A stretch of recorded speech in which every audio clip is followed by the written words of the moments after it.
Kia ora and welcome to the Niggly Niche Cast. It's your boy, the Diggity Doo Dad Dog, Mr. Papatoe Panther, here with the Wobbly Wildcard to chat our way through some Kiwi sporting topics and a little bit of international flavour on this episode as well. We've got a Dan Hooker's UFC loss to Dustin Poirier. We've got the NBL just flowing on.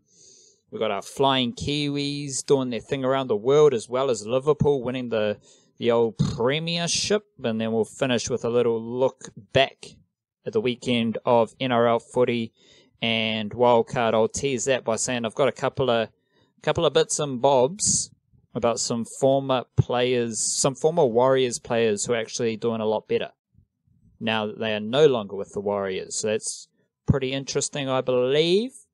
The best way to support the Niche Case is on Patreon. So jump on Patreon, support us straight up the guts if you do like what we're doing. Otherwise, every Monday and Friday, we serve up a fresh email banger going straight to your inbox with a few bits and bobs that just come to us freely. We express ourselves and dive into topics that we otherwise don't. So jump on the email. It's good. It's twice a week. And a little bonus bits and pieces. Wobbly Wildcard. What's crack-a-lackin'? Yeah, man, not a whole lot. Little bit short on sleep after a long weekend with a fair bit of driving involved. But I remember last week I had the old. Do you remember when my little meditation app popped up with a quote right in like the time we were recording, and you said bottle up a few of those for next time. Well, today's one was some rando called John Thornton who said meditation is to the mind what exercise is to the body. It warms and invigorates.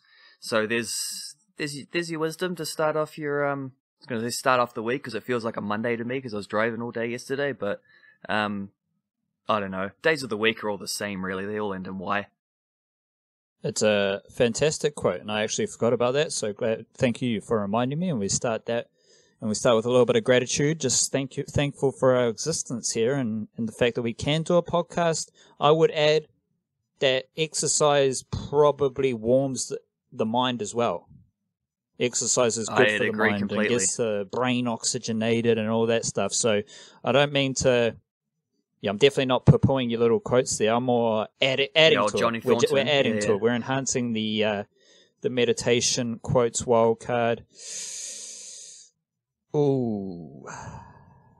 Dan Hooker had a tough loss on Sunday over in Las Vegas, and I've seen Dan Hooker take some absolute beatings now. That's one of my low-key takeaway from that fight wildcard is seeing Dan Hooker go into this weird zombie mode where, let me take you on a little journey here. So a couple fights back against Edson Barboza, which was a 3-round fight, I believe. Dan Hooker got finished in the 3rd, but he just took a absolute beating from Barboza, and he has this like mode where everything kind of goes out the window in terms of game plan, in terms of precision, and just a full like slickness. All of that goes out the window, and Dan Hooker just stands in front of his opponent. Zero expression of pain or joy, just complete zombie mode, and he just takes punishment. And that happened a couple of fights back, maybe 2018, I think it was. And then he had a couple of wins, and then he had the Paul Felder fight, which was a 5-round war. Little bit of zombie mode there. And then against Dustin Poirier, another 5-round war. Many people thought it was the second best fight of the year. There was a fight earlier this year prior to the lockdown with Zhang Wei Li and Joanna Jędrzejczyk, who are both female fighters. They put on an absolute extravaganza. That was fight of the year. Everyone still thinks that's fight of the year. Dustin Poirier and Dan Hooker like second so far this year. So it was a 5-round war.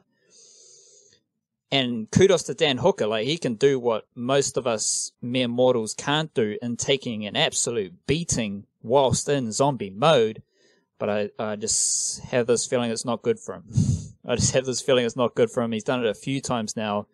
And I'll get into like how he lost to Dustin Poirier and why he lost to Dustin Poirier. But wildcard, just seeing someone Like, the fact that he can go into zombie mode and just stand there in the pocket in front of someone, taking their hardest shots and firing a few of his own shots off. But yeah, the fact that he can do that is amazing, but it's not good. And it's not good for longevity. And I'm just thinking about this because Dan Hooker's had a few of those in the last few years. So 5-round war, long term, not the best.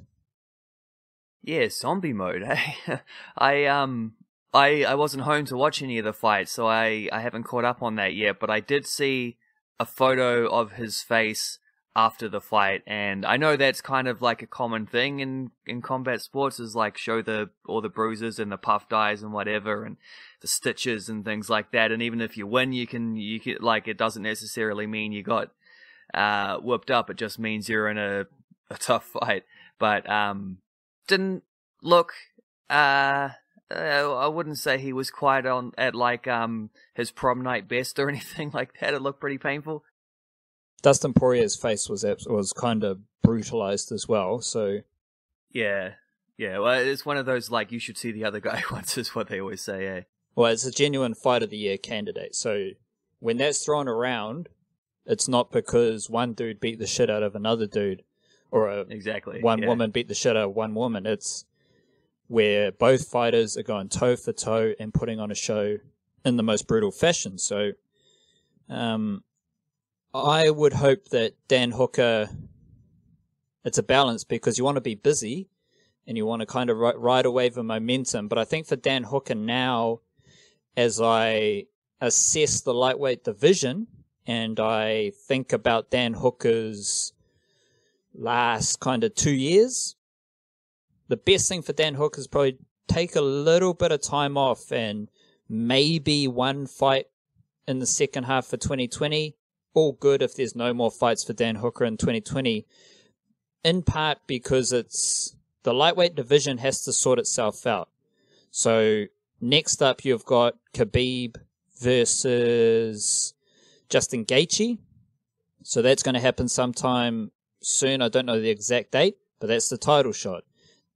Tony Ferguson's looking for a fight. He's just come off a loss to Justin Gaethje. And so the best thing, one of the best matchups you could do right now is Dustin Poirier versus Tony Ferguson, who are two of the top five. And then you got two of the top five also in that title fight. That leaves Dan Hooker like surplus for a while. He could go back and fight someone like Paul Felder again. But the best thing for Dan Hooker, I reckon, is just to wait and let the dust settle on this division. Let the title fight happen. Let Ferguson fight Dustin Poirier possibly.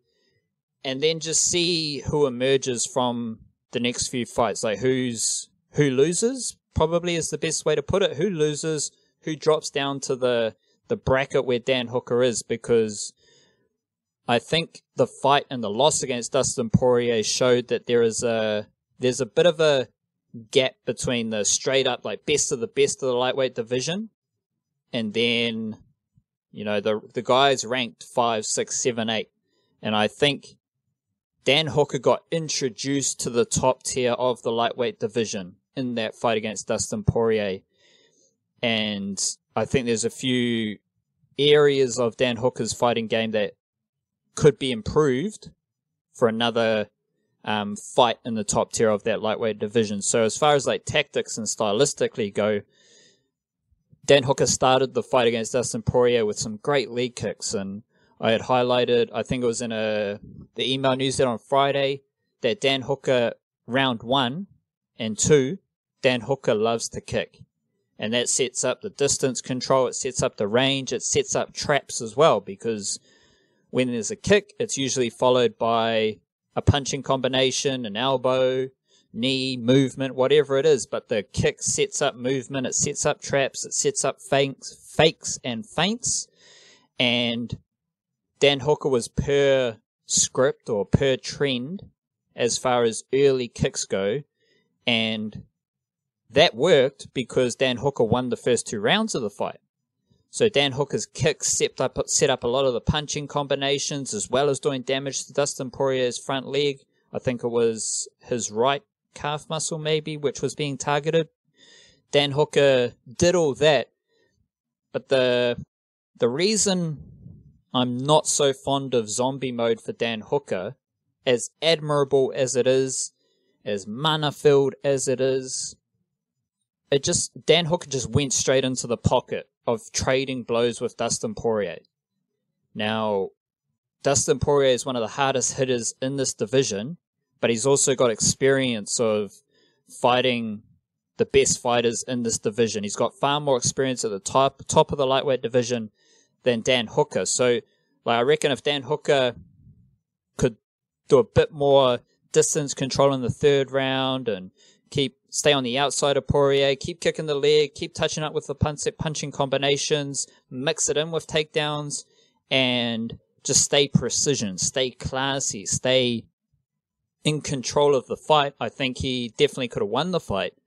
But Poirier kind of landed the heavier shots early, I reckon, and that put Dan Hooker in the zombie mode. So then zombie mode Dan Hooker just comes out and he's just standing in front of Dustin Poirier, eating some of the heaviest shots that any lightweight is going to throw. And that's why Dan Hooker lost. He was winning the first 2 rounds. Great job. And then he kind of fell away from the tactics and the game plan, and it just turned into a war. Dustin Poirier is far more experienced in those deep waters, as they call it. And that's how Poirier got the win. Even so, against Paul Felder, Dan Hooker had a takedown late in the 5th round, which many people believed swung the fight in favor of Dan Hooker. It was a close fight, fairly even throughout the whole fight. And then Dan Hooker gets a takedown late in the fight, which there's discussion and controversy over whether a takedown can swing the judges, or how you get points for a takedown and stuff like that. But ultimately, a late takedown resulted in Dan Hooker getting the win over Paul Felder. This fight, Dan Hooker was doing some takedowns in the 3rd, 4th, and 5th round, but then from the bottom, Dustin Poirier was doing a whole lot of submission attempts. He was going for triangles and all these different little submission attempts that generate fatigue in him, but also his opponent, because he has to get out of them. And then even from the bottom, Poirier was so imagine I think they call it full guard. My jiu-jitsu and stuff isn't so flash, but you're in half guard or full guard, which means you're basically sitting on top of your opponent. But imagine this wild card. You're face down looking at your opponent, and they're elbowing you in the face from the bottom. And that's what Poirier was doing. So it's even Dan Hooker taking down Poirier numerous times, all those takedowns didn't really go in favor of Dan Hooker, because Poirier was doing heaps of damage from the bottom, and he was also niggling away with all sorts of different little submission attempts. So it was a war on the feet. Dan Hooker stood in the pocket and absorbed a whole lot of damage. When Dan Hooker tried to take him down, Poirier still did damage and was still kind of in control of the fight. So there was a little gap in quality and class, but that's due to experience. And I think ultimately Dan Hooker's stocks go up in defeat. Yeah. Well, that's the thing, about the fight of the year type candidate fights, is even if you lose those ones, ultimately the fight game is an entertainment game. That's where, as you say that about all sports, it's as long as you can sell broadcast packages and bring fans into stadiums and stuff, asterisk on that last one in this current time. That's the kind of the essence, the essence of it. And if you even if you do lose those kind of crazy wild, everybody loves this one kind of fight that people continue to talk about months down the line, so it's one of the top fights of the year kind of thing. Even if you lose that, at least your reputation goes up anyway, because A, it was competitive and that's the kind of thing people want to see, and then B, just having they don't say the Dustin Poirier fight was one of the top fights of the year. They say the Poirier Hooker fight was one of the you're already in that kind of your name's on the marquee because of that. You could think of a lot of people who fought Muhammad Ali over the years, who had that kind of name recognition specifically because they fought Muhammad Ali over the years, that kind of thing. So like your stocks go up, yeah, regardless anyway. But even more so with what you're saying, I guess if he can like close that gap, just learning from the experience and tidying up a few things and maybe not going full zombie mode, then yeah, like it's not the kind of result that does any damage to your long-term prospects, is it? Not at all. Unless you've had like 2 or 3 fights similar. Then the physical element of being in a fight of the year, I am interested in how that impacts or influences Dan Hooker moving forward, because a lot of good like MMA judges, they say when you're in such a fight, like you maybe even every fight, but when you're in a fight of that quality and of that brutality, you leave a bit of yourself in the octagon. And if you have too many of those fights, think about how much of your soul, of your mana, or like of your just energy, your fighting energy, you're leaving in the octagon. And that's where I just wonder about Dan Hooker moving forward. But if there's anything about City Kickboxing, very astute in looking after their fighters, as well as very astute with their tactics and strategies and that stuff. So I would not be surprised if Eugene Behrman and City Kickboxing just told Dan Hooker to chill out for a bit and move forward from there. And just on City Kickboxing, there is, I think Joe Rogan said it on a recent podcast, so there's been a bit of buzz around it, but it's not official. Israel Adesanya may be coaching on the upcoming season of The Ultimate Fighter, which is basically like a UFC reality show. Do you remember the Contender Series wildcard? Or the Contender, the boxing one? Yeah, I do remember that. So it's a bit like that. Obviously, the Ultimate Fighter, for those interested in the UFC and MMA, has been around for ages. But yeah, it's basically based off the Contender, and now I've just got some memories of watching that old Contender stuff floating through my mind. So Adesanya may be a coach on that again with Paulo Costa, who is likely to be his next opponent, and they each, like leading up to the fight, they have this Ultimate Fighter series. They are both coaches, and they have their own teams of fighters who fight against each other, and it sets up the eventual fight between Adesanya and Costa. That's kind of their script and routine for it. Just on that, it would be amazing for Israel Adesanya, because Israel Adesanya has a fantastic personality. We've seen recently in Aotearoa how much of a leader he is as well, but just the personality and vibrancy, who he is, all of that stuff will be broadcast far more, like with far more clarity and to far more people. So I think that could blow up Israel Adesanya even more than what we've seen before. Like everyone's seen him dance as his walkout.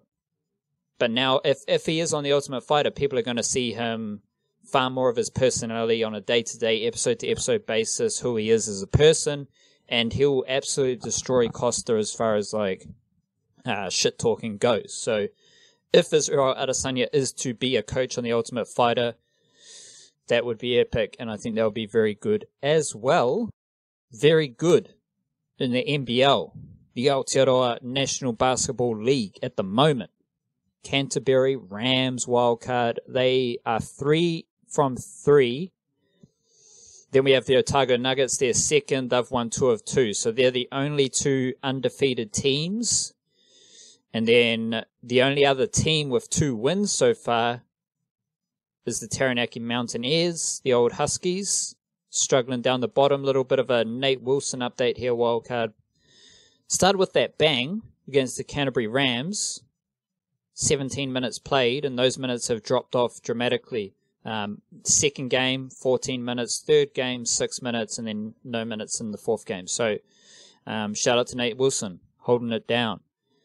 What I'm interested in, kind of pick your brain here, wildcards. I'm looking at the leaders of the stats here for the NBL, and got a couple of different little questions, but there's no Canterbury Rams players at the top of these. Like, only Taylor Britt, he's second in average points per game. That's it for the Canterbury Rams. Like, they've got a couple of dudes in the top 10 for most of the stats, but they got very few leaders or second and third dudes in the stats as well. Is that would you view that as a sign of like a more team-orientated Canterbury Rams group who aren't reliant on one or two players leading the way as like a couple of the other teams are? Yeah, pretty much. I mean, it's definitely that, and it's definitely a strategy they had when putting their team together through the draft, was they wanted players that were familiar with the team and each other and stuff, and they sort of hit the ground running because of that. But it's also like, you also got to chuck in the whole fact of like Jack Salt and Joe Cook-Green being out injured. Salt especially, because like you'd imagine Jack Salt to be up near the top of the rebound stats if he were available and able to play. Fella's a mile tall and extremely good and played at a high level and won a national college over in an NCAA championship. So, I mean, if they, and even Joe Cook-Green is I think their third round draft pick. So they're missing two of their three top players. And it's a trend if you look across the league as well. We're getting to the point where there's been a couple of examples of quality sixth man effort type things, but for the most part teams are led by their starting five, because I guess that's just the way they put their team together through the draft, is because there's that kind of talent sharing thing. You don't get so many teams who have real stacked benches as well, and so you rely a lot on your five main dudes to do a lot of the thing. Canterbury are working a little bit beyond that because two of their top five dudes aren't available. Taylor Britt must be right up there in the MVP stocks, though, because he's been excellent. Even just looking at how they beat Taranaki, who, that was a match-up between a couple of undefeated teams when they faced off, and Britt had 32 points in 31 minutes, 10 rebounds, 9 assists, pretty outstanding effort there. Pretty clear man of the match kind of effort as well. But yeah, that's just Canterbury. The way they're doing it is they've got guys who can do little roles and share the workload around, rather than a couple people just doing all of the work, and which is more it's something you've seen a little bit more from certain other teams as well. And it's not a bad thing either way, especially in a shortened tournament. But that has been the key to success for Canterbury so far. I would certainly agree with that. Do you know much about Taylor or Britt? Because this dude is absolutely dominating. We've basically outlined that it's a fairly comprehensive Canterbury Rams team effort, but Taylor Britt's second in average points per game. He is 5th in total rebounds. He's everywhere. He's got a couple of, and he's I don't know what index of success means, but it's probably a good stat because Taylor Britt is first in that as well. So do you know much about Taylor Britt for Kiwi sports fans listening? And he is 4th in assists. So he's first in points, 5th in total rebounds, and 4th in assists. So that's a fairly beautiful all-round basketball player there, Wildcard. Do you know much about Taylor Britt? Any bits of information for Kiwi sports fans and why they should pay attention to Taylor Britt? Yeah, he's not a complete sort of out of the blue kind of emergence or anything. I'm pretty sure he's played for the Tall Blacks, if only once or twice. He's certainly one of those guys who's in that kind of wider training squad contention, has been for a year or two. How old is he? 23, turning 24 in a couple months. And he did a couple years at college in the States and has been back for a couple years since, and, playing for Canterbury, doing very well. He was also last year a development player with, I think it was the Perth Wildcats. Because you know how there was sort of three or four guys who were in that position at Australian NBL clubs, were just amongst the development player thing.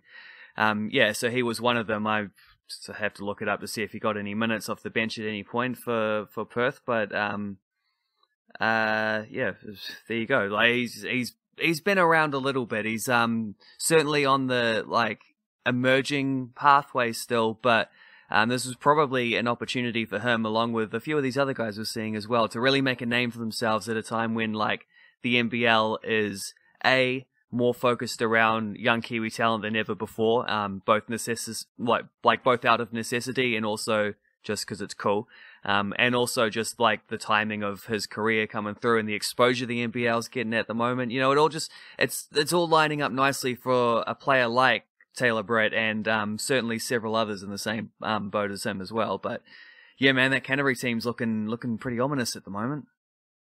Another name that features a lot on the leaders list is Hiram Harris with the Manawatu Jets. He's leading the average rebounds, he's leading the average assists, he's leading the average steals, which, let me just check if that's impacted. Manawatu have played 3 games, so there's no dramas there as far as averages go. But I was just checking their profiles, Wildcard, of both Hiram Harris and Taylor Britt. So you mentioned Taylor Britt he played last season with Perth. He played 16 games, averaged 3 minutes per game. Hiram Harris, he was with Illawarra Hawks last season. 16 games and 6.7 minutes per game for Hiram Harris. So these dudes, yes, we may have talked to these kind of ideas before, well, more specifically with the big dogs not playing NBL, space at the bottom for someone like Nathan Harris. But as the NBA rolls on and we get a bigger sample size and just see a few more games and just gather a bit more information, I think this is where a lot of my funk sits in the NBL at the moment, is these guys who Kiwi sports fans probably have no idea who they are. Maybe given the profile of the NBL, previously, if you're invested in basketball in New Zealand, obviously you're going to know these dudes, but more casual Kiwi sports fans don't know these dudes. But when you've got these kind of Kiwi players picking up contracts and being a part of Australian NBL clubs, I think that's pretty cool. I think it's something that is quite similar to the NRL in some instances. You've got the New Zealand team, but then you've also got so much talent that you can get. Obviously it's not the NRL, so you're not going to have 3, 4, 5 dudes in Australian teams in the NBL, in the Australian NBL.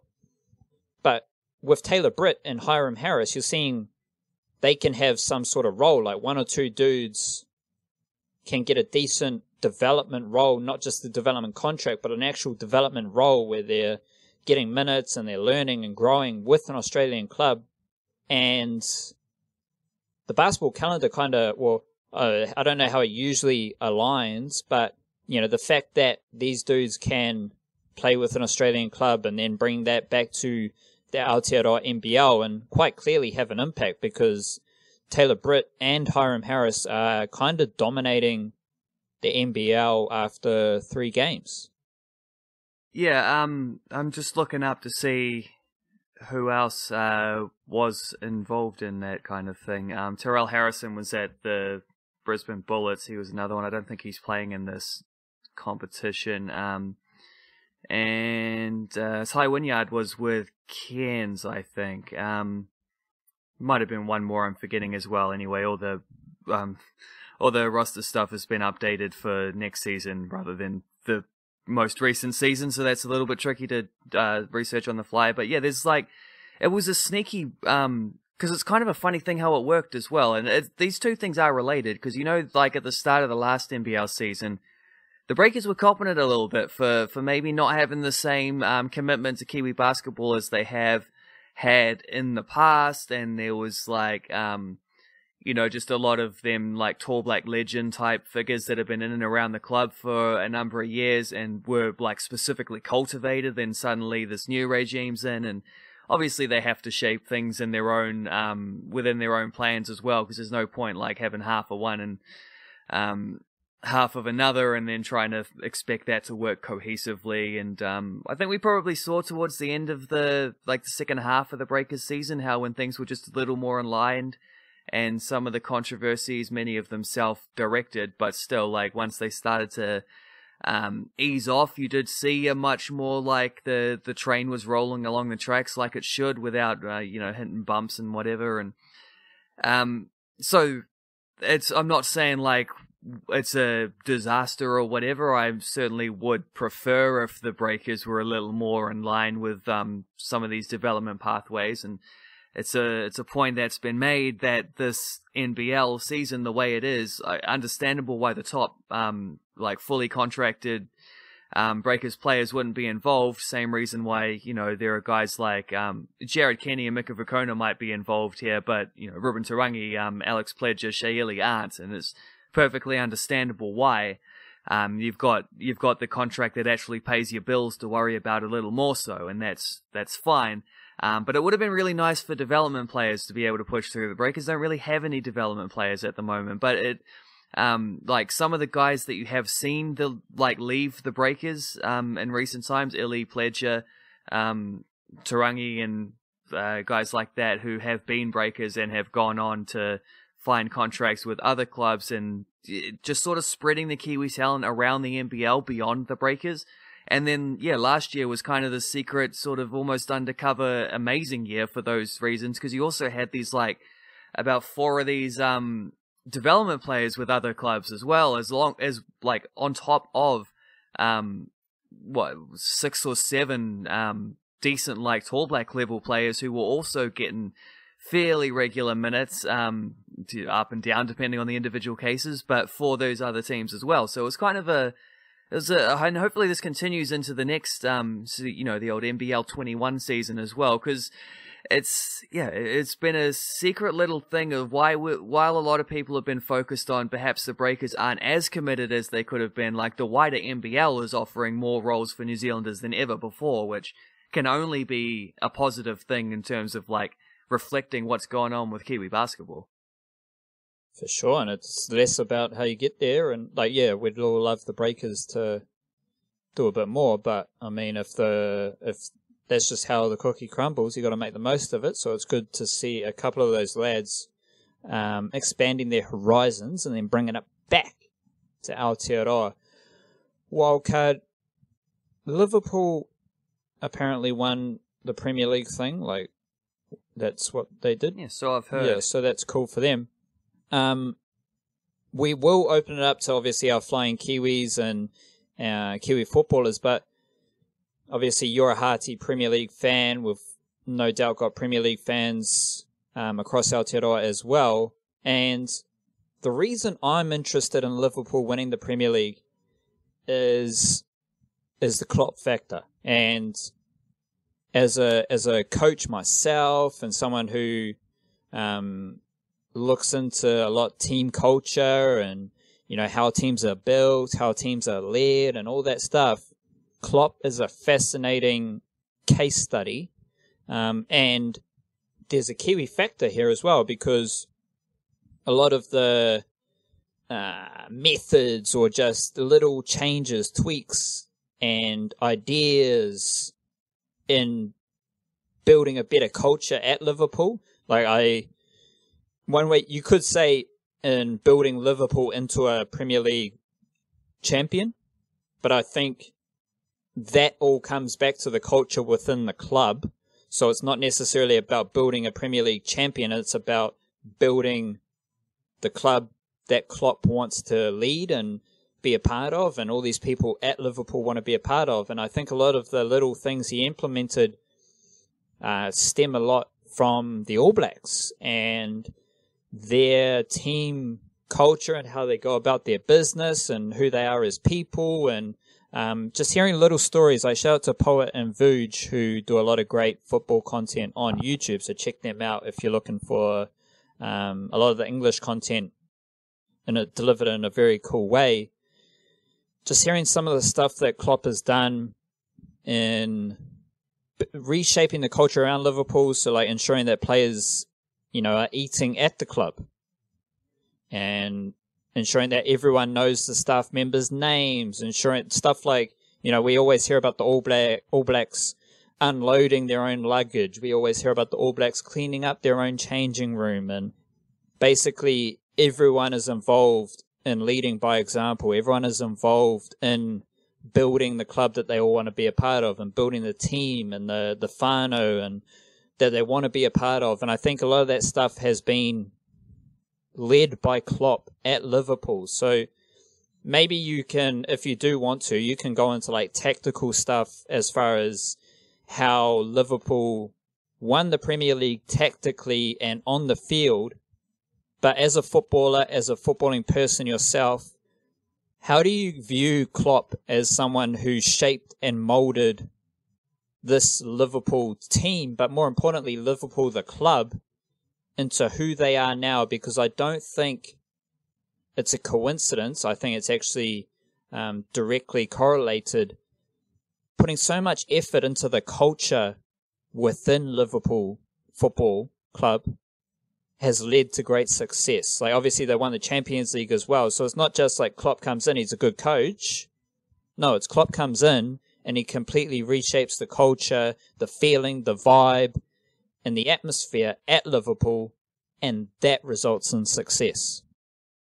Yeah, like he is the guy of all the managers really, who leads by example in a way beyond what even any of the other top managers will do. Like, I mean, Pep Guardiola his fingertips are his fingerprints are absolutely all over that Manchester City team, just as they were his Bayern Munich team and his Barcelona teams before that. Like, he's a very, very, very hands-on manager, and he's got extreme like top tier just tactical ideas that he implements, and ideas that, by the way, I don't know if he gets enough credit for how well he's evolved them over time. Like, this Man City team don't play the way that Barcelona did 10 years ago. There's certainly many similarities. It's still distinctively Pep Guardiola's team, but he has adapted to the different times and the different leagues he's played in. But he's one of those managers who sort of sets the wheels in motion and then watches them go, whereas Jurgen Klopp just, more than anything, he is also like a tactical innovator. I mean, and he's also a guy who's got that same thing about adapting to different places and teams and whatever, because when he was at Dortmund, it was, the gegenpressing, and when he first came to England, that was what everyone expected to see, was this really high power, like, big energy pressing, like, really early on in other teams' possessions, just absolutely, like, throw guys forward. You got midfielders pushing out and boxing them in and just causing chaos and trying to win the ball as high up the field as they can, and then counter-attacking quickly while the team's rattled at the back there. Not really the way we've seen Liverpool play, though, and he's been there a few years now, and he's sort of adapted as it goes.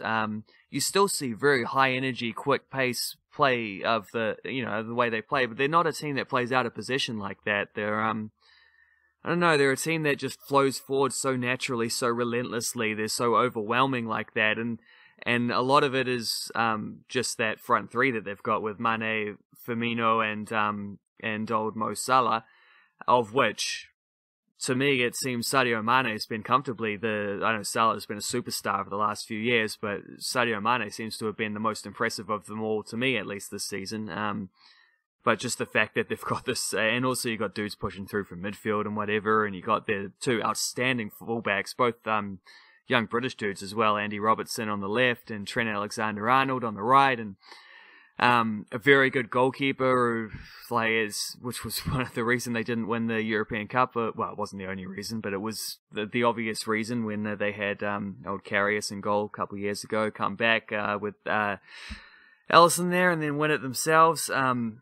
Because that's the other factor to remember, is they're also defending European champions. They won't be in a couple months because they have already been knocked out of the season's Champions League. But I think they'll take that Champions League 1 year and a 30-year Premier League drought the next. I think pretty happy with that in Liverpool. But yeah, like Klopp has Klopp has evolved the style of play a little bit, but just the key factors of how they play, it's not like you look at this title-winning team and you're going to be writing down ideas. I mean, there are certainly things you could write down about like the tactical innovations and the style of play that they have and and all that. But I think the defining factor has just been that it's almost like a relentless positivity about them. And teams turn up expecting to lose because of this, because they know Liverpool are just going to keep coming at them for 90 minutes, making them run and run and run, and you just like, no one's really been able to withstand. And there have been a lot of games where it's very frustrating when you're someone like me cheering against Liverpool, desperately not wanting to see Liverpool win this title, and you see teams where it's like, if you just didn't give them as much respect as you do, that this wouldn't be the case. But then I say that as a Manchester United fan who benefited from a very thick veil of illusion in the same way for many years, where teams just sort of expected United to score that late winner or whatever, and it just shows that times they come and they go in little cycles, and it's you're up one day and the next you're down and all that.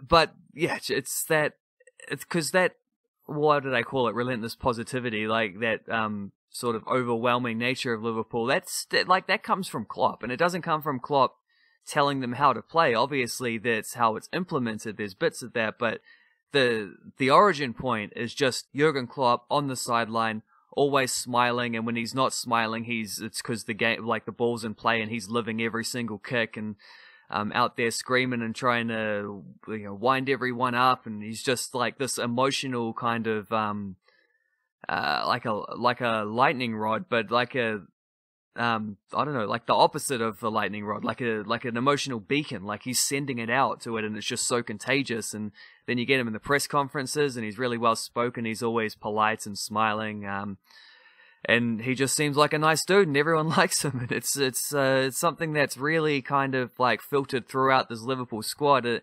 You look at what it was like before he was there, where they had a lot of very good players. They maybe didn't have a complete squad, so there's another footballing aspect there of how well he's filled out the squad and making the right signings, bringing the right players through the academy and stuff like that, and giving them opportunities to get better and improve, rather than just throwing them in the deep end and saying they're not good enough, kind of thing, as you see at many other clubs. And it just seems like there's such a force of will and a force of passion around Jurgen Klopp, which has got Liverpool to where they are now, and more than any other manager in the current moment, he just seems to be a guy who emotionally feels the successes of his team and all that, and fair play to him. He's done what he's lived up to, and then beyond. Like, he's reached and then gone beyond all of the expectations anyone could have had for him when he took over. It's hard to, I mean, people are going to forget this now. When Klopp was at Dortmund, and even a few years into his Liverpool reign, when he hadn't won a major trophy or whatever, and there was this reputation with him that he was the kind of manager who he'd get you into the final, but he wouldn't necessarily get you to the trophy. Like a lot of that is just because he managed in Germany against Bayern Munich a lot. So there's a lot of cup finals you lose there. There's a lot of runners up in the Bundesliga. He did win the Bundesliga once. There's also a Champions League final where they also ran into Bayern Munich. So guts, mate. But he's sort of come back around to his success now with Liverpool, and you can't. You can't hold it against him. There's a lot of reasons for which I would like to hold it against Liverpool, but I can't really. Sort of just got to bow down and say the best team has won, and it wasn't even close. And what Klopp has achieved and what those players have achieved there is just kind of outstanding, and fair play, I guess. Fair play to them. Have you got any anecdotes of stuff you've heard Klopp doing, or things Klopp has implemented at Liverpool? Like, just on your travels, have you heard little anecdotes, little stories about something Klopp has changed, or something that he's brought in that might just be a cool yarn? I can't think of any specific examples off the top of my head, but there's certainly the wide-ranging thing, which I think is easy to ignore, but he's that dude who, whenever a player is subbed off, whether they've played well or played poorly, he's like the first one to put an arm around them kind of thing. And I think someone like, let's throw old Jose Mourinho in here, someone who has a very a different aspect of how he wants to like manage a team. He's quite demanding of his players and things like this, and he asks them to rise to challenges, and he provides a lot of those challenges himself. And like, he's fallen out with players because of that. You just think of the disaster that it was when he left Chelsea a few years back. And like, that's compared to what Jurgen Klopp does. It's a very interesting contrast, because Klopp is always supportive, always I'm sure behind closed doors he'll rip into fellas when they need them, but he doesn't ever throw his dudes under the bus in the way that Mourinho has. I think Mourinho's been frustrated by, I don't know, a lot of, I don't know exactly where to go with this point that I want to make, but like, a lot of the reason you hear from British pundits is just like, oh, maybe Mourinho just can't relate to the new generation in the same way. And then at the same time, I'm like, well, I don't know if that new generation idea that younger people now are just softer and need to be cuddled a bit more, I don't know if that's at all, like, I'm sure, because the thing about that is you get, like, the pundits who are saying that kind of thing are also like 45, 50-year-old ex-players who also can't relate to young people, and so there's a fair bit of projection going on there. I don't know that that's actually, I think all those times when people are like, oh, this generation is this, it's always a completely stupid thing to say, because how are you going to judge every single person of a certain age, with like, regardless of background and everything? How are you going to judge them all together? It's dumb. It's immensely stupid. But Klopp undeniably has a friendlier tone with his players, and I think maybe there is more of a, just like, players don't want to put up with the bullshit so much, now, when you can see, like, there is more player power in sports, and it isn't like you can force a transfer if you need one, if you're not in the right position, and players have like lines of access to be like, your best mate might, like, you might play for Liverpool, your best mate might play for Chelsea or something like that, because you came up playing like England youth grades together or something like that. You know, there is a sort of aspect to all that, and I think Klopp just, I don't know if I'm going to say he is a, like, what would you call it? Like, just the perfect mold of a modern manager, the way he does these things, but his success means he's going to be the most influential of it. So it'll be interesting to see how that sort of, how that bleeds in, because I mean, you could, the easy thing to say now for me to like stick a final knife in would be to say, like, the age of a Jose Mourinho type manager is gone. But I think that age entered 5 years ago anyway, and he just doesn't realize it, and a lot of other people don't realize it. But maybe he'll do well at Spurs, who knows? But certainly Jurgen Klopp's going to be like in the same way that when Pep Guardiola was winning everything with Barcelona, everyone then wanted to be like the teams that could hold 75% of possession and build up play with these perfect little passing moves, lots of short passing and movement and stuff like that.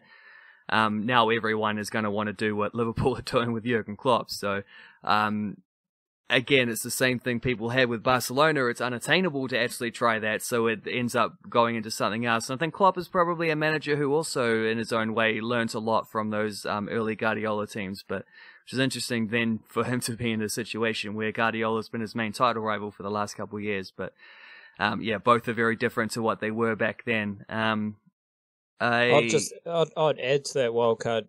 So you're alluding to emulating the Barcelona style of football under Pep Guardiola and trying to catch up to like stylistic, tactical direction of football elements. But if you're trying to emulate or replicate Klopp and how Liverpool play football, you're going to have to do a lot more than football, because you're going to need a manager who has extreme amounts of positivity. It's more of a complete package. Like, it's not just, oh, we're going to take that style of football, or how are you going to go about getting the players on board with that? How are you going to go about creating an environment where players are willing to do absolutely anything and everything? How are you going to go about creating an environment where all the players enjoy each other's company? Those I think, are actually far more instrumental in building a successful club as opposed to style of football. And it's just something that you can't even try to replicate unless you're going all in. You're not going to get a coach like Klopp, but if you are going to replicate this stuff, you're going to have to take a more holistic approach to building your football club, because that's what Klopp has done. It's not just changing how we play football. No, it's about completely reshaping the club. And another interesting thought was how, Dortmund was a very working class kind of club in Germany. They weren't the massive Bayern Munich, strong supporter base who just wanted, they were just so engaged in their team and their club and the effort and the energy of the club. And Liverpool's a similar situation. They're not necessarily the biggest club in England, but they got a very hearty fan base who are very engaged, very community-orientated, community-focused, and Klopp has channeled that. He's channeled the fact that you need to know everyone's name working here. You need to know the lunch lady's name. You need to use your manners. You need to, that is a very community-orientated way of building a club as well. So it's very interesting because, I imagine some teams are looking stylistically and we need to play how Liverpool are playing. But that, and then bringing it out to a wider sports context, I think there's a lot of examples. You might look at the Roosters in the NRL, where other NRL teams might look at them and be like, oh, yeah, we need to play that way. Or you might look at the Melbourne Storm and think, yeah, we need to play the Melbourne Storm way. But there's so much more to it. It's, the Melbourne Storm, famous for their culture, famous for how they go about their business. So if you're going to do the Melbourne Storm way, well, any new player to the club, any rookie or any player coming in has to work a full week of full-time employment during off-season training, because that's the Melbourne Storm way. So it's and I think a lot of these clubs, they look at it and they're like, yeah, I want to be that club. I want to be like them. Yeah, we're going to play like them. We're going to copy, a couple of their players. We're going to look to emulate their style of whatever sport. Yeah, we're going to be like them. But they don't bother to actually invest in the areas of investment that those clubs have made to put them in this position. It's they're only looking at the surface. They're not even looking at the factors that lead up to the on-field performance, let alone trying to understand it and really put energy towards it and even come up with their own way of doing it. So I think there's around the world in different sports leagues, and Liverpool is a fantastic example of this. You've got a team that is ticking all their boxes holistically, and everyone else is trying to catch up, but they're doing so in a very lazy, kind of unenlightened fashion, if you catch my drift. Yeah, I do, because, and it's an interesting point as well about the comparisons between Dortmund and Liverpool, because I think, Klopp had done enough to where he mostly had his pick to what club he wanted to go to after he'd left Dortmund, and he took a little bit of time off, and I think it was very deliberate why he chose Liverpool. I think there are other clubs who maybe would have, I don't want to say maybe would have offered him more money. Liverpool are a powerhouse club. They've got one of the biggest fan bases on the planet. They might not be like Man City, PSG kind of rich, but they're more than holding their own. They're all right. But yeah, I think there was probably quite a deliberate thing that he saw those connections even ahead of time, and he had sort of an idea that this was the time. And he's a little bit of a romantic too, Jurgen Klopp, so he probably felt that this was a club that was had the kind of history and legacy on and off the field that he wanted to be a part of, and also that there was this opportunity to put them back on a level which they hadn't been at for a couple decades, which they'd been sort of instead of being one of the one or two best clubs in England like they were throughout the 80s, they've spent a couple decades being like, they'd had a couple title runs, but not quite getting there. They won, obviously, the Istanbul Champions League final most famously, but yeah, like Steven Gerrard had an entire career and never won the Premier League, despite Liverpool being at least like in and around the top four the whole time. So you probably would have to say they underachieved a fair bit over that time, and this was a club which had that close potential to be able to get to that next level, and they just needed that extra something special, and I guess he was that.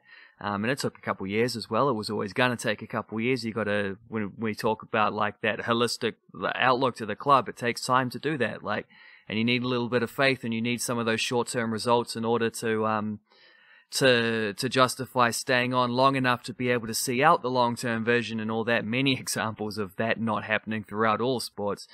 When it comes to their influence, I think, yeah, like, you do need both. Like, you do need that off-field, like, high cultural type stuff. You also need to be tactically ahead of the game if you're going to be successful on this level. Like, you need to have both of those things, but it doesn't, you can maybe make it work without the high cultural stuff, but you can't make it work for an extended amount of time.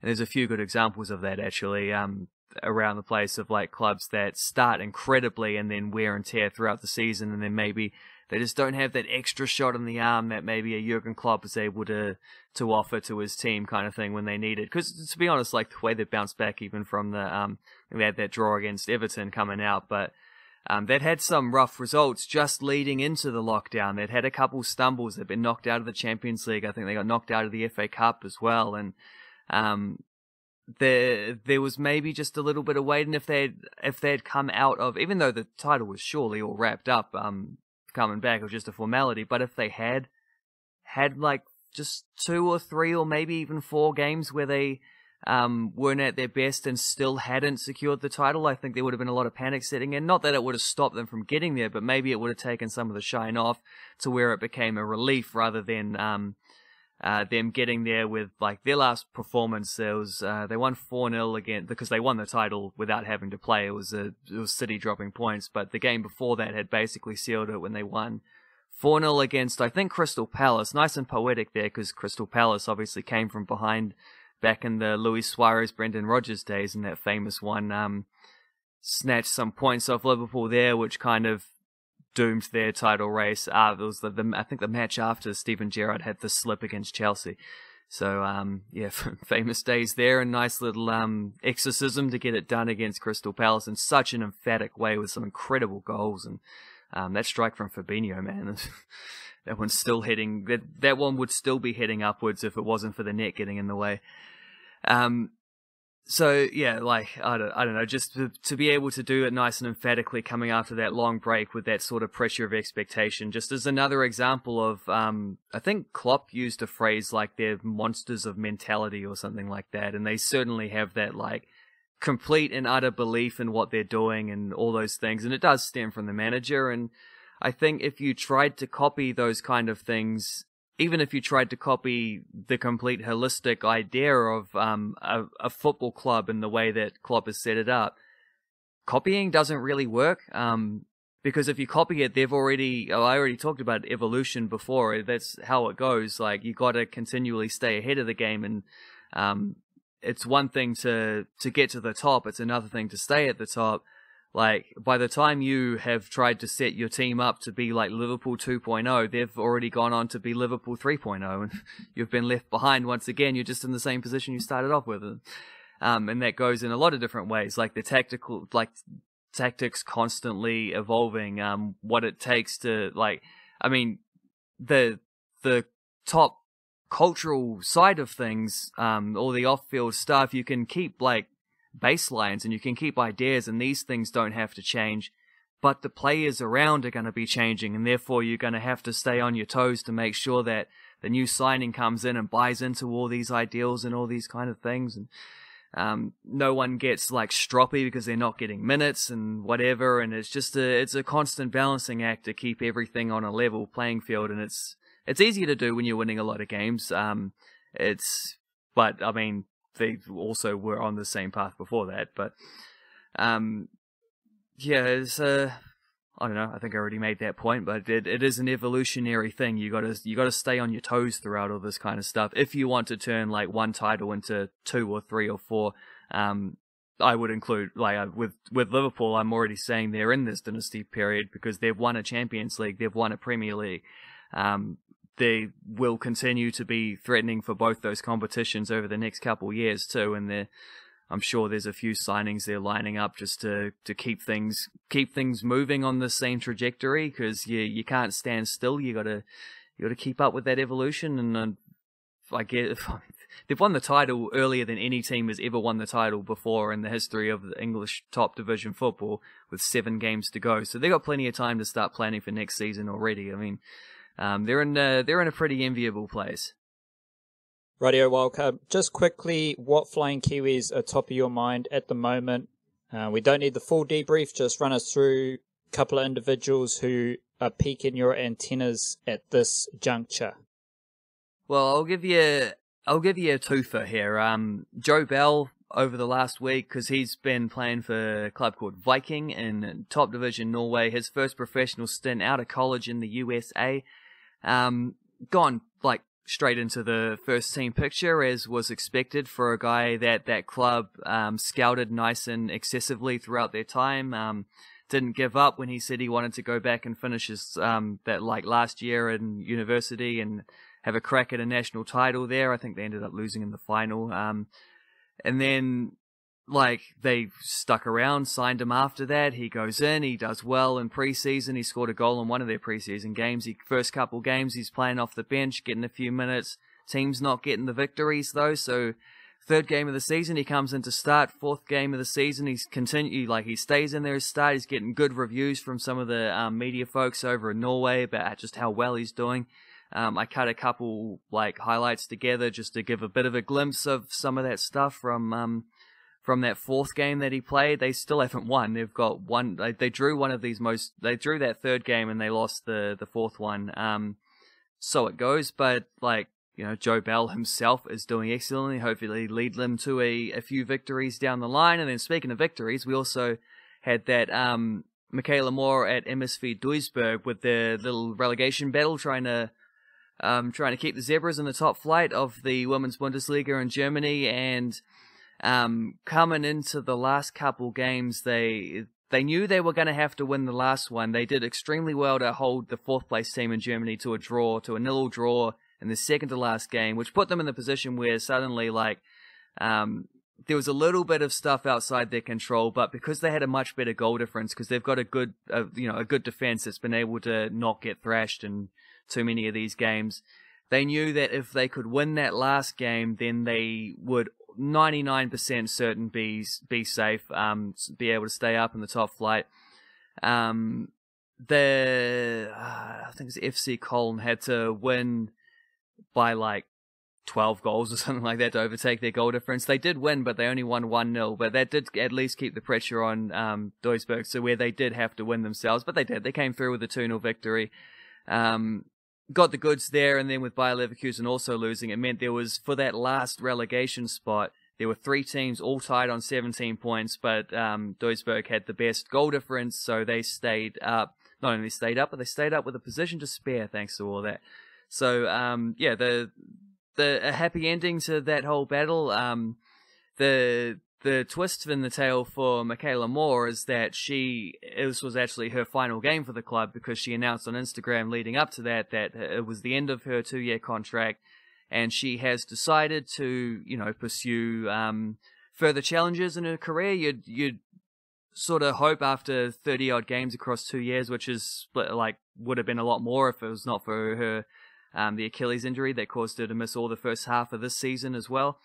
You'd hope that means she's done very well there, so hopefully that's a step up, and go find a club that won't be battling for relegation next year, whether that's in Germany or beyond, who knows. But she should have plenty of interest from other clubs. It'll be pretty interesting to see where she lands and where she ends up after this. Certainly deserved a a big old pay rise at a bigger club for her performances over the last couple of years, including for the football Ferns, where she's been one of the breakout players over the last probably 3 years as well. So good times. Another player who also I couldn't help but think of her case when thinking about the 2023 World Cup being down in Australia and New Zealand, and someone like Michaela Moore who missed the last World Cup. It was going to be her first World Cup, and she probably would have been a starting player, or at least would have been someone who was, heavily involved in the match day squads and stuff, and didn't get to do it because she busted a Achilles tendon or something like that just in the days leading up to the World Cup, already in camp, already in France with the team, just in training just before the tournament. Pretty devastating, but then to come back at a time when in a couple of years' time she'll probably be in the peak of her career, and being able to do it in New Zealand as well is kind of a cool story, and hopefully she gets that big redemption down the line. But yeah, in the meantime, she's kept one club in the top flight of Germany for a couple of years, and now she's going to move on to do something hopefully bigger and better. As she bloody well should. Too right. We don't need to go too broad with the NRL unless you've got stuff that you, little ideas you do want to talk about, or ideas that come to you from a little investigation I've done here, Wildcard, just a minor investigation, and due to some of how the stats are served up from NRL.com, I'm just going to have to bust out a few statistical measurements that I don't usually like to rely on, but I do believe that these are laying out some bloody interesting things with regards to players who were with the Warriors but are now with other clubs, Wildcard. And this started in my mind because old mate Shawn Johnson, where do you think he is on the old try assist rankings, Wildcard? Well, I mean, I happen to have already seen the thing that he's first, so I would say I'm a little bit surprised by that, but I've seen him getting involved in a couple of these, decisive little passes and kicks and stuff, and Shawn Johnson being Shawn Johnson, and we did talk about him a couple of weeks ago, and he did pretty. I think he copped flack in a Sharks game for a terrible kick late on, which put them under pressure when he'd also set up a couple beautiful tries earlier. So he has been doing it, and it's within the realms of possibility that I can see it. So, break it down further for us. Well, Shawn Johnson is first in the try assists. That was all that question was about. He has 10 try assists, and the whole Warriors team has 13 tries. So Shawn Johnson himself almost has more try assists than the Warriors have tries, but that's pretty cool. Like, shout out Shawn Johnson for that. But what I'm also interested in here, Wildcard, is Shawn Johnson has the most running meters, the most average running meters already this season than he has his whole career. So usually average running meters or total running meters per game isn't that interesting. To me, I've said it before, I usually like to break it down to meters per run. So if you're taking 15 runs and you're averaging over 10 meters per run, as Moeaki Fotuaika was for the Gold Coast Titans against the famed Brisbane Broncos forward pack, and yet along with Anjai Arrow is still in the Titans forward pack, Moeaki Fotuaika was the best forward in that whole game. So shout out Moeaki Fotuaika, as I told you to watch out for him a few weeks back. Best middle forward coming up in the NRL. So usually I like to get into that efficiency, and Fotuaika is super efficient. But just looking at some of these average run meters per game, Shawn Johnson this year is averaging 86.13 meters per game.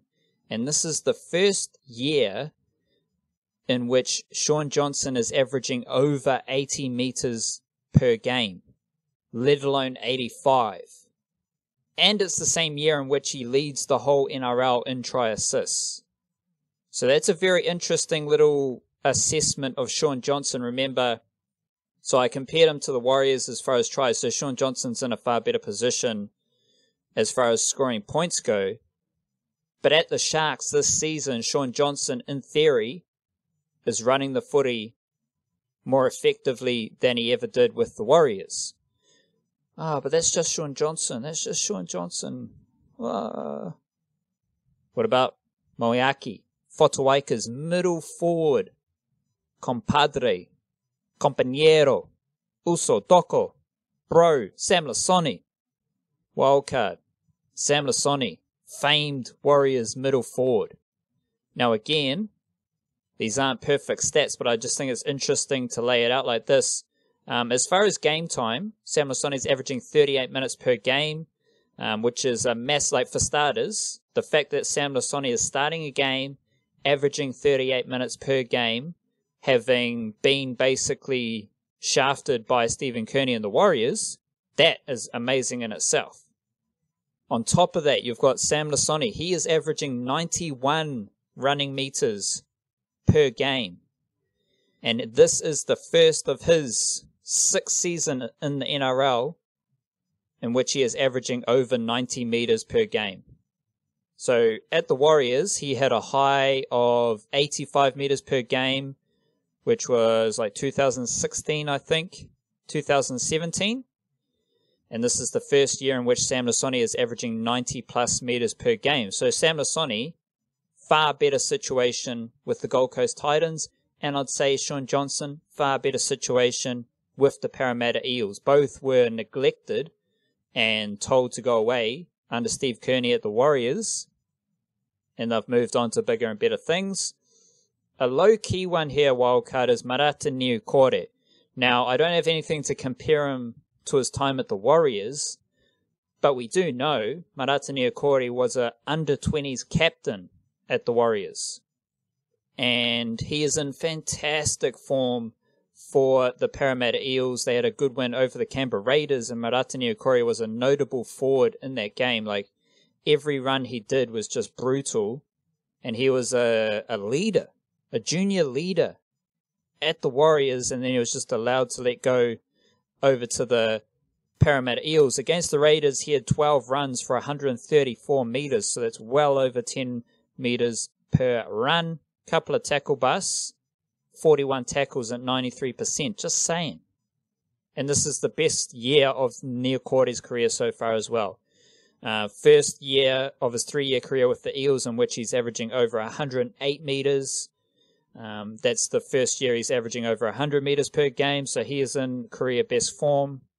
All three former Warriors, and they're just absolutely loving life over in Australia, as a lot of former Warriors do. So whether it's Shawn Johnson or anyone else, wildcard, you can jump off that and take that wherever you like. I do find those comparisons rather intriguing given the current situation with the Warriors.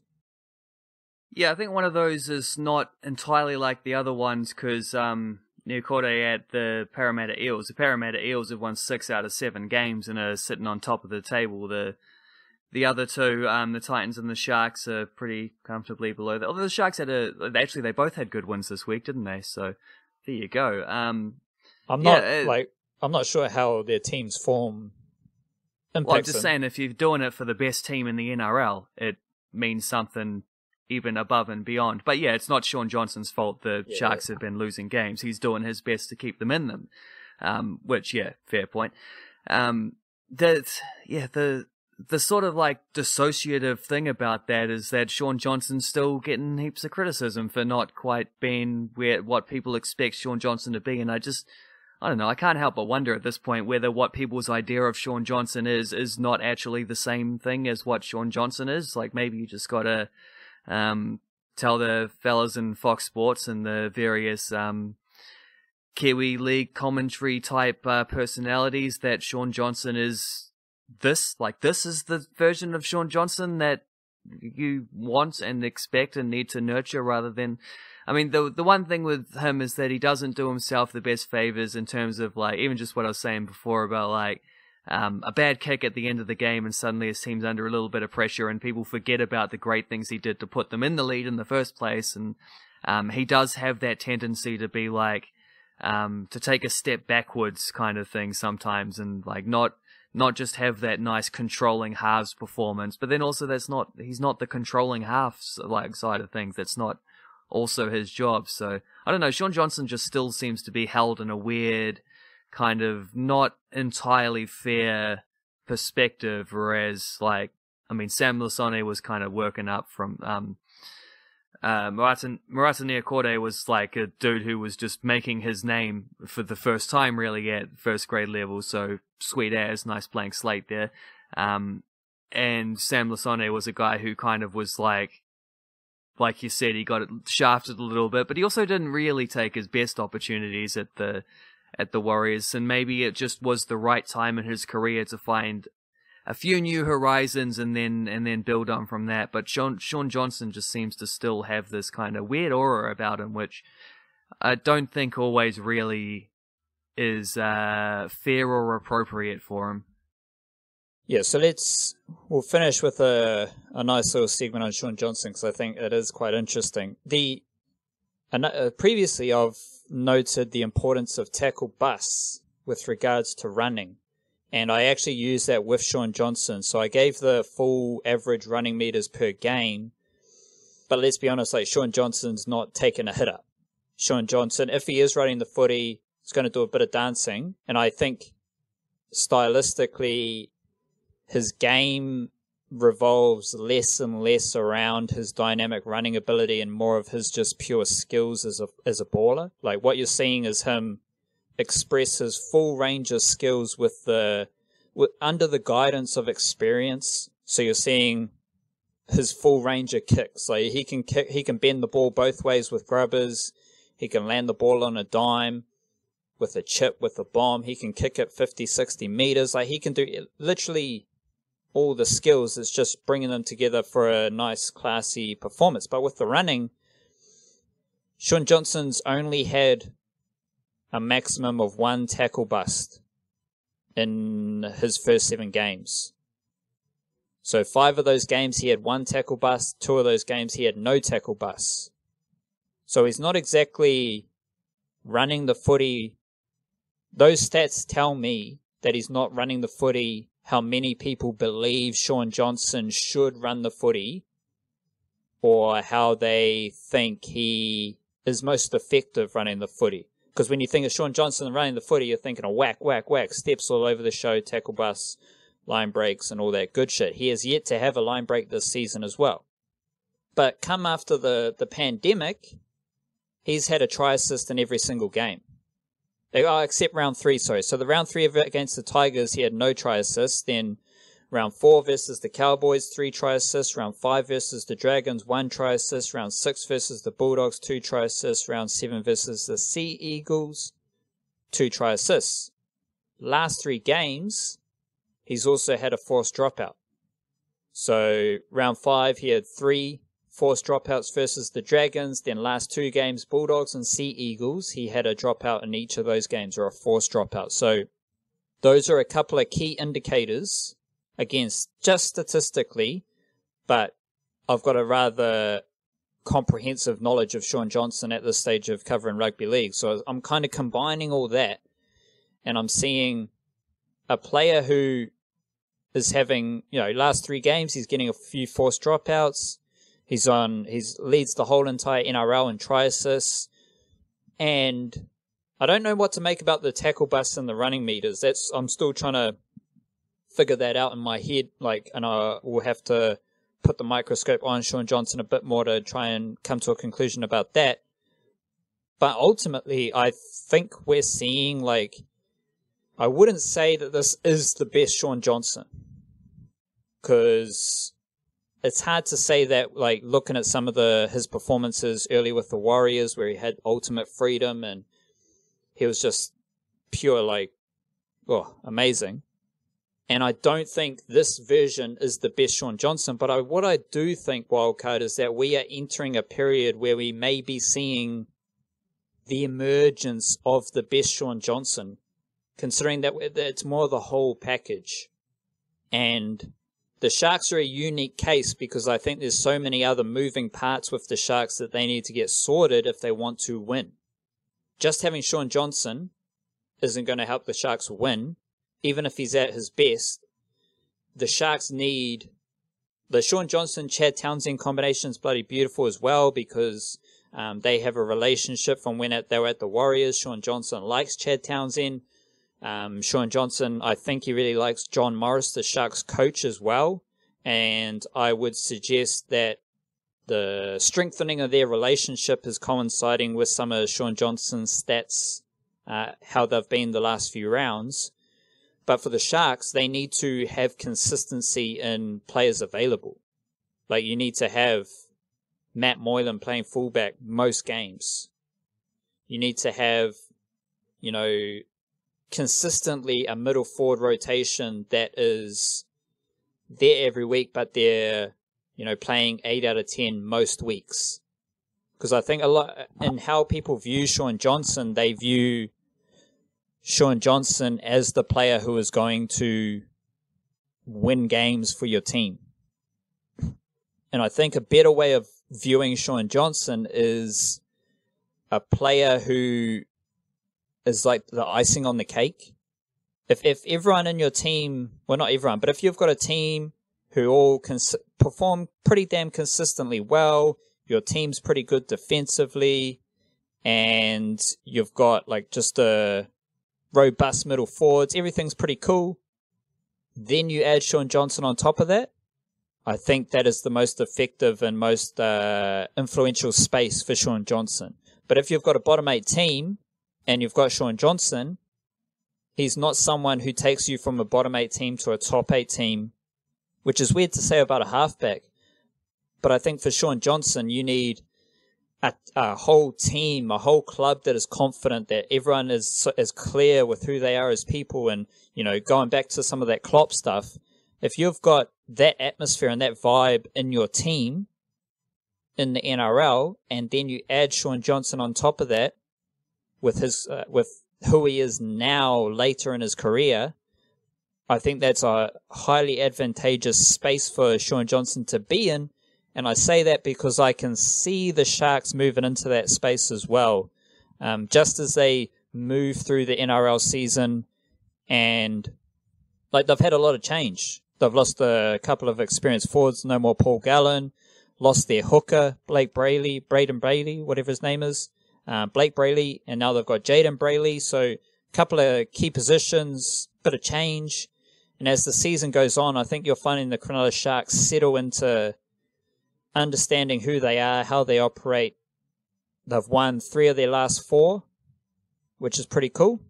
And I think we're in the emerging stages of the best Shawn Johnson as the Sharks come into a greater sense of comfort with who they are and what 2020 is about for them. You'd sort of, yeah, I guess you'd hope so, because they're not a team that really feels like they should be as bad as they had been, but I guess there are a lot of other circumstances leading to that, just guys not being available, and then what can you do when you don't have your top team? I've seen a fair few of these more recent Shawn Johnson performances. The one against the Dragons, which I think is the one that they lost in those 3 out of the last 4, he was pretty anonymous. Like, he didn't have a whole lot to do. He wasn't able to sort of like emphasize himself. I'm sort of, but yeah, I also watched that game against the Cowboys before that, where I thought in the first half especially he was excellent, like a couple of outstanding kicks, and then, didn't quite close it out for them, even though they still went on to win that one fairly decently, and then still gets criticism, bloody ridiculous. But that running side of thing is the bit that sort of stuck with me from what you're saying, because I think I don't know, I'm just trying to think what he was like against the Dragons. I think you see him sort of like trying to drift out around the edges and stuff like that, and rather than stepping dudes, you just sort of tried to see him sort of gliding through gaps which maybe aren't quite there, and maybe there's a few of those runs where it's just like him having to chance his arm because it isn't quite there, or I think there was one where he did set up a try though. Oh no, that was the week before. He made a little break where he scooped the ball, like scooped up a loose ball, ran 30 meters, and then threw a ball inside for someone else to score. But he does still do a bit of that, but I think you're right in that it is quite a different version of Shawn Johnson, maybe even to what we saw at the Warriors. Like, not just the disconnect between the player he is and the player people expect him to be, but also the player he is and the player he was.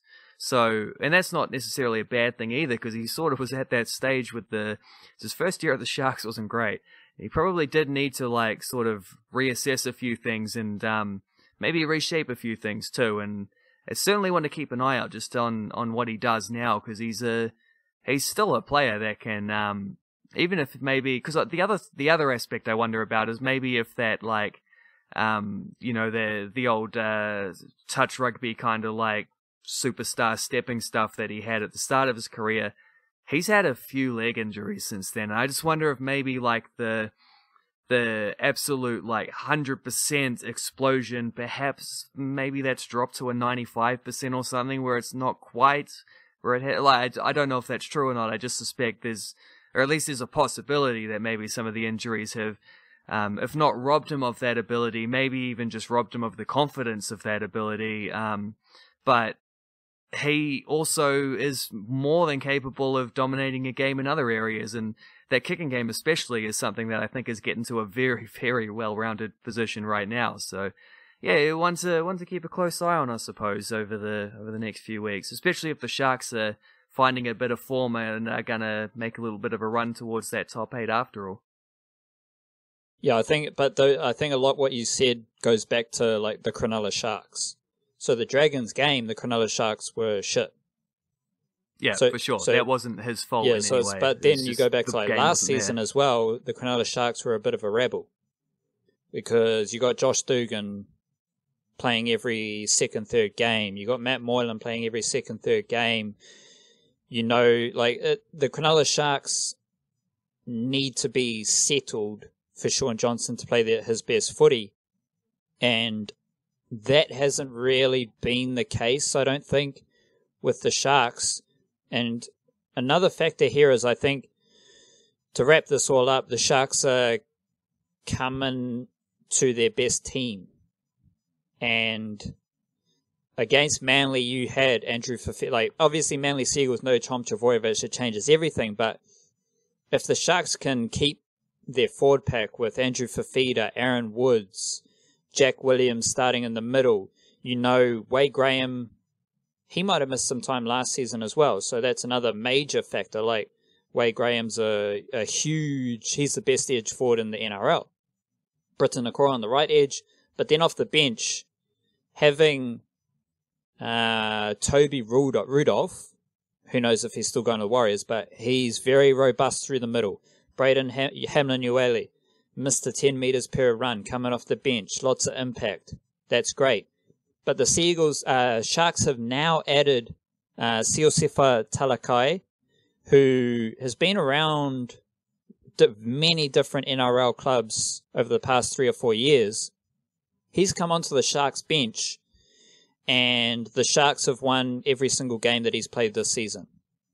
And I just think that with the change in rules, Talakai had 12 runs for 127 metres against the Seagulls. Like, still a massive Seagulls forward pack. And this dude, he's played I remember him coming through the Rabbitohs. He's played, centre, second row when he was coming up under Michael Maguire. And I think ultimately the point I'm making about the Sharks is I can see them figuring out how NRL footy is played in 2020 after the lockdown.